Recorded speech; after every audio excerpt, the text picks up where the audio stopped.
Bonjour, mbote, mingi na biso tu babolinga maman Eliane, tu na pesi ba mbote. Ma vie, est-ce que vous allez bien? J'espère que vous allez bien. Ça va, tout va bien par la grâce de Dieu. Nzambe ya mawanzamba bolinga zo battre la biso toza bien. Banguna bakwei ndenge satana kwei ki bakwei lisusu nzamone za kitoko mingi pona ngana sepela na makasi. Voilà. J'espère que vous allez bien. Tout ça va. Merci mingi na biso tu babolinga maman Eliane. Bino baye bobenga kama maman Eliane pour na kotuna santé. Bino baye oyo bo sepeli mingi mikolo nyonso tu na musala boye bien tout cas. Merci na bakia nyonso. Service traiteur la Providence. Merci na ba oyo pe ba réserver pour en 2024. Merci mingi bandeko nanga merci beaucoup. Mikolo ba oyo bazoko ba kibomo nanga na wenze te na yebse kibino ngala tekaka na wenze. Nazala kana wenze ya Noisiel. Wenze na biso zaka tout le mercredi, vendredi et dimanche. Mercredi, vendredi, dimanche. Les autres ça mercredi. Ngayo na en plein marché. Nazana na wenze na ngai bambisi yangoyo. Ba mama nanga bazoko benga à l'étranger, ba mama nanga ya Allemagne, o ba benga pona tindela bango bambisi. Ba mama nanga Danemark o bo tinda pona bambisi. Voilà bo benga. Biloko kota ki pona boko ka kosala ba commande na bino.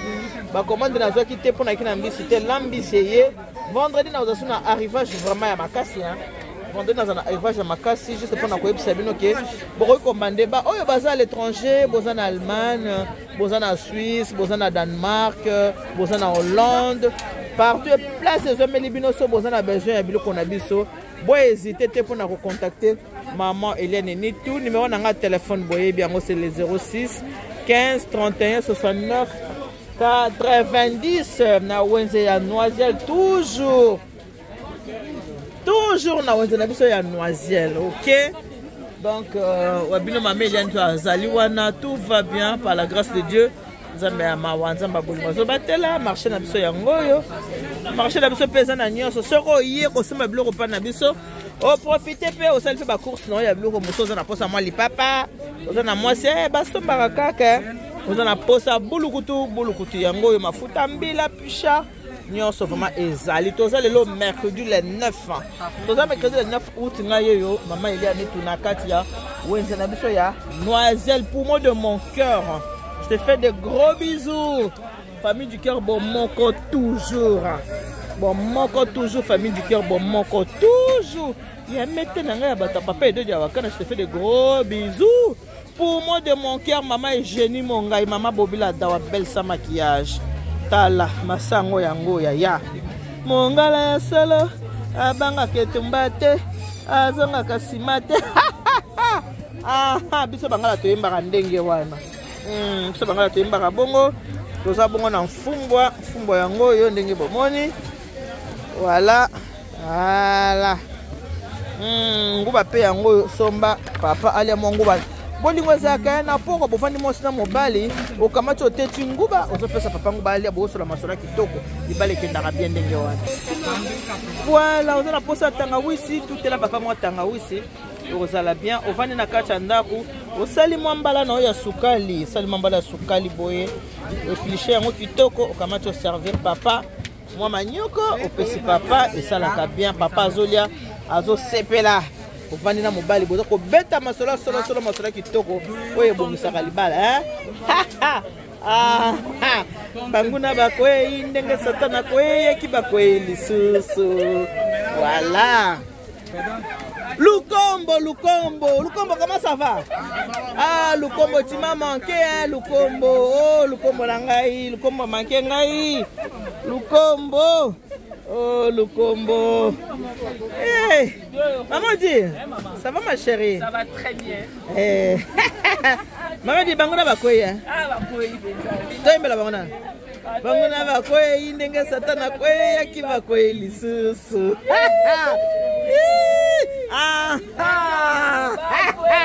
Bakoye lisusu. Allez, Bochette. Lukombo, ça va? Oui, maintenant. Lukombo, tu as Lukombo, ça la mbongo. Bochette, Lukombo. Appelle brochette. Ça va, hein? Oui, bien. Tu m'as manqué, hein? Bien couillé. Lukombo, tu m'as beaucoup manqué. Voilà bandeko biso wana awa na kati ya bonzela biso na noiselle ndenge bomoni etumbamaka pe sur place papa uti mosala oza fatigué mama mpo oza fatigué osombi brochette na yo ya moto osombi mpe bamundele na yo ya moto osombi mikate na yo ya moto okei kolia parce que ya deux fois mpe bato tozalaka fatigué c'est normal mpo nzoto eza nzoto. Voilà oleki ozwi mwa mikate ya moto esalaka bien so oza fatigué ozwi mwa mikate ya moto. Voilà profite mpo osombi mpe biloko mosusu aka na kati ya bonzela biso ya noiselle oprofite osombi mwa biloko na yo mosusu oke ndako na biloko osombi deja o basi balambi. Voilà nyonso ezali apa na biso na wenze na biso mwa kisalaki ndenge mpe tokabolaka biso mpe bakongo nde tokabolaka mpenza na ndenge monoko ya mboka mami nasala kisalaki ndenge so bakongo nde tosalaka yango na ndenge monoko ya mboka mpenza na mwa pilipili mwa pilipili ya kobweta pilipili ya kobweta pour moi, c'est pas mon fou. Papa, qui est calme. Fati Béton. Maman Denise, Nyakero.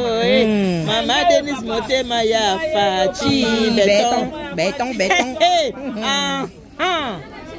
Mama Toleli, on a wenze ya noiselle. Toleli, maman a wenze ya noiselle.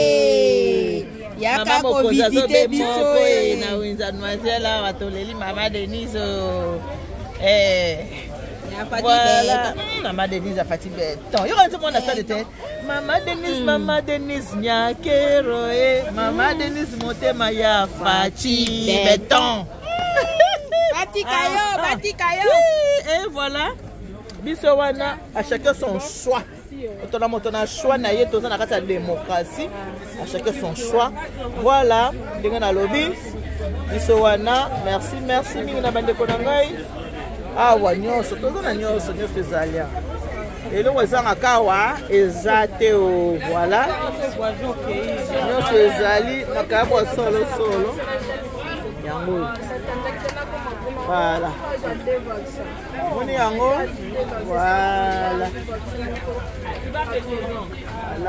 voilà awa eza nyonso voilà merci beaucoup bandeko na ngai bolinga mama elianitu kosipa mama elianitu nazobenga bino toujours na kati ya wenze na biso ya noiselle. Numéro na ngai telefone eza 06 15 31 69 90. Bien manger c'est le début du bonheur. Kulia mbote kolia eleki kolata libumu leki nyongo ya kolata. Voilà donc on se dit à tout à l'heure. Nabi bien que tous ça mercredi dans na kati ya wenze na biso ya noiselle on a partenaire nanga to bingi na kombo ya mama Odile la patrona. Voilà la reine mère appelez-moi Kimia Kian Kaka ikoona ngo bakisi mama ni tout béton. Voilà hey mama Odile boye kaka mama tomonela nga na likabu wana pardon oyo susu mpo nango pose ezali toza nango ebele te kokota sika ezali nango bandeko na ngai bible lobi oyo akosala te alia te mabe nde koteka biloko ya mabe so tozoteka mpe biloko ya kolia mpona santé ya batu. Que Dieu nous bénisse. God bless you. Mungu anubariki tata Nzambe kalisa kumuna. Nzambe anibeshele bana betu bon, je fais de gros bisous. Banguna bakwei nenga satana kweyaki bakwei lisusu. Bye bye.